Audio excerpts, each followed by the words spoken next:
Détenu pour l'affaire des événements du 28 septembre 2009, Cécile Raphaël Rabat et 3 autres ont été libérés le 31 juillet dernier par le tribunal criminel après plusieurs années de détention à la maison centrale de Conakry. L'ancien garde du corps du commandant Abakar Sidiki Yakité a finalement regagné sa famille. Rencontré ce jeudi 8 août 2024 à son domicile 6 à Simbaya dans la commune de Matoto, M. Cécile Raphaël Rabat dit être content de revenir à la maison après 14 ans. Aujourd'hui que j'ai été acquitté, je suis en joie. Mes enfants sont dans la joie, une immense joie. Et vraiment, voyant les papas au milieu d'eux, en le touchant et en se frottant, ils sont vraiment en joie. Et surtout, je remercie le président général Mamadi Doumbouya qui a pu mettre le moyen à la disposition de la justice et qui nous a permis d'être libre d'exprimer sa part de vérité sur le procès du 28 septembre. Si ce n'était pas lui, aujourd'hui, même vous les journalistes, vous n'allez même pas courir derrière nous. Mais c'est grâce à sa bonté, à sa volonté, qu'aujourd'hui, que Cécile, s'il reçoit sa liberté, je dirais que c'est à travers le président de la République, Mamadi Doumbouya. Arrêté en décembre 2009 après la tentative d'assassinat de Moussa Dadis Camara, il dit avoir rencontré plusieurs difficultés à la maison centrale. C'est le temps que j'ai fait en détention, ça n'a pas été facile. J'ai rencontré des difficultés compte tenu du dossier du 3 décembre. Et quand nous étions arrêtés, on est venu à la maison centrale.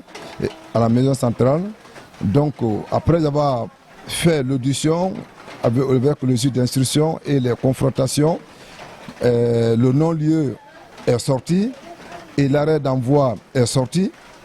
Maintenant, le juge et le procureur, ils ont délibéré notre ordonnance de mise en liberté. Quand cela est venu à la maison centrale, il y a eu blocage. Je n'ai pas pu sortir.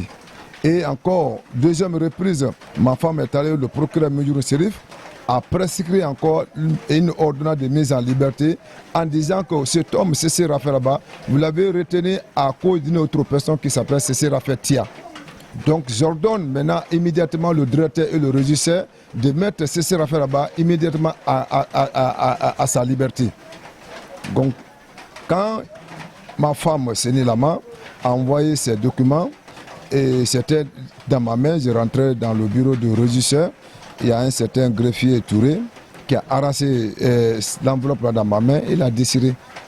Lui il pensait que c'est de l'argent qui était dans l'enveloppe et que j'allais donner à une autre personne, que lui il est arrêté ici. Je lui ai dit non, c'est pas l'argent, c'est ma mise en liberté, mais tu l'as déchiré. Maintenant, j'étais fâché, je voulais me jeter sur lui, mais le régisseur est sorti, il m'a calmé. Donc voici quand je parle des difficultés et que cela m'a touché réellement dans mon cœur, mais étant la sagesse, étant en moi, et je me suis calmé, je dis tout ce que Dieu fait est bon. Étant pasteur, Cécile Raphaël Rabat prie pour les autres détenus, particulièrement son chef Abakar Sidiki Yakité, dit Toumba. Abakar dit Toumba, c'est mon promotionnaire de formation militaire. Et encore, il a été mon chef hiérarchique dans l'armée guinéenne, je l'ai côtoyé, parce que l'armée c'est l'ordre et la discipline.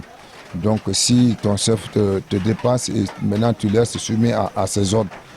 Donc vraiment, je demande vraiment la grâce que j'ai eue et que vraiment Dieu puisse encore penser à lui pour qu'il puisse le gracier et que vraiment de sortir dans cette situation aussi.